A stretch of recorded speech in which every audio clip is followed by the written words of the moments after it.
कि हमने आज थंबनेल के ऊपर एक जानकारी शेयर करने की कोशिश की है कि अगर आपने आईटीआई की है, अगर आईटीआई करना चाहते हो तो उससे आपको फायदा होने वाला क्या है।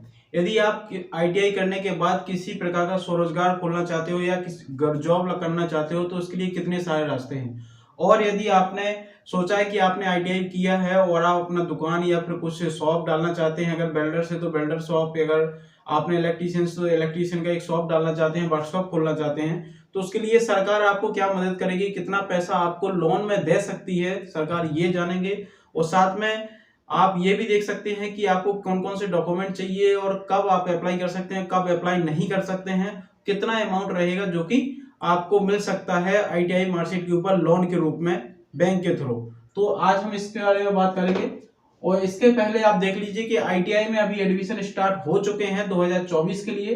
तो आईटीआई प्रवेश के लिए 1 मई से 20 मई तक एडमिशन चल रहे हैं, तो आप एडमिशन के लिए अप्लाई कर सकते हैं और www.dsd.mp.government.in पर आप जाके अपना रजिस्ट्रेशन कर सकते हैं और काउंसलिंग करा सकते हैं। इस तरीके के रहेंगी ट्रेड, किसी में जाके आप काउंसलिंग कर सकते हैं, COPA, welder, fitter, electrician, electrical, plumber, stenographer, English, Hindi, कुछ भी। और बहुत सारी ट्रेड रहती हैं कि आप देख सकते हैं, आगे बहुत सारी ट्रेड रहती हैं, तो आप किसी में भी जाके आप अप्लाई कर सकते हैं।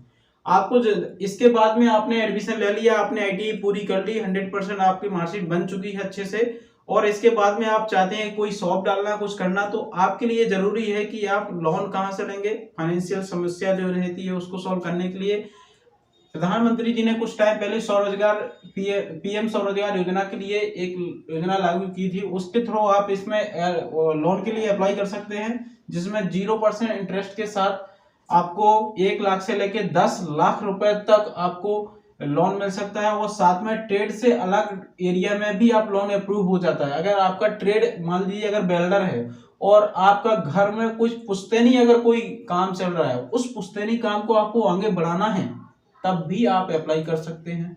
और उस काम को आप आगे बढ़ाने के लिए आईटीआई की मार्कशीट के बेस पर आप अप्लाई कर सकते हो, आपका लोन अप्रूव भी हो जाएगा।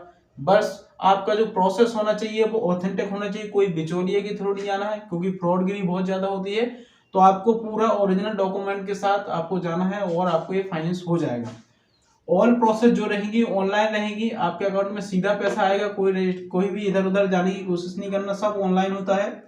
ऑल स्टेट योजना, सभी स्टेट में अलग अलग, जैसे मान लो बिहार में बिहार योजना चलती है, स्वरोजगार योजना चलती है, वहां पे आप बिहार के लिए कर सकते हैं। यूपी के लिए यूपी में योजना चलती है, एमपी के लिए स्वरोजगार योजना भी चलती है, तो आप इसमें एमपी के लिए यूज कर सकते हैं। इसमें जो डॉक्यूमेंट की रहती है, जो कि आपका 10th का मार्कशीट और आईटीआई का मार्कशीट, आधार कार्ड और आपका आय प्रमाण पत्र, जाति प्रमाण पत्र, तो ये सब डॉक्यूमेंट जो जनरल डॉक्यूमेंट रहते हैं ये रहना है।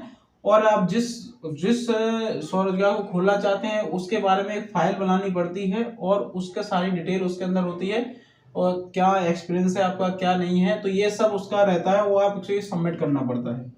पीएम स्वरोजगार योजना और साथ में गवर्नमेंट जॉब, ये एक सबसे बड़ा ये है, ये जरूरी जानना है कि आप ये लोन के लिए कब अप्लाई नहीं कर सकते। यदि साथ ही अगर यदि आपकी जॉब लग चुकी है, गवर्नमेंट जॉब लग चुकी है, आप कहीं काम कर रहे हैं, तो आप इस लोन के लिए अप्लाई नहीं कर सकते हैं, ना ही आपको ये मिलने वाला है।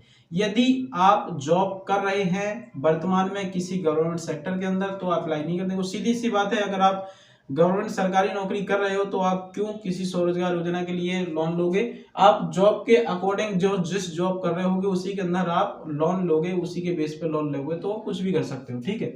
तो लेकिन आईटीआई मार्कशीट के ऊपर जब आप जॉब कर रहे हो तो फिर आपको ये लोन नहीं मिलने वाला है। तो वैसे अगर आपको आईटीआई के बाद कोई स्वरोजगार खोलना है तो आप 1 लाख से लेकर 10 लाख रुपए तक के लिए अप्लाई कर सकते हैं। ये थी आज की जानकारी और ये था आपका एडमिशन। यदि आपको एडमिशन लेना है, वो आपका कोई साथी एडमिशन लेना चाहता है, तो आप उसको बोल सकते हैं कि 20 मई के पहले रजिस्ट्रेशन कर ले और एडमिशन ले सकता है।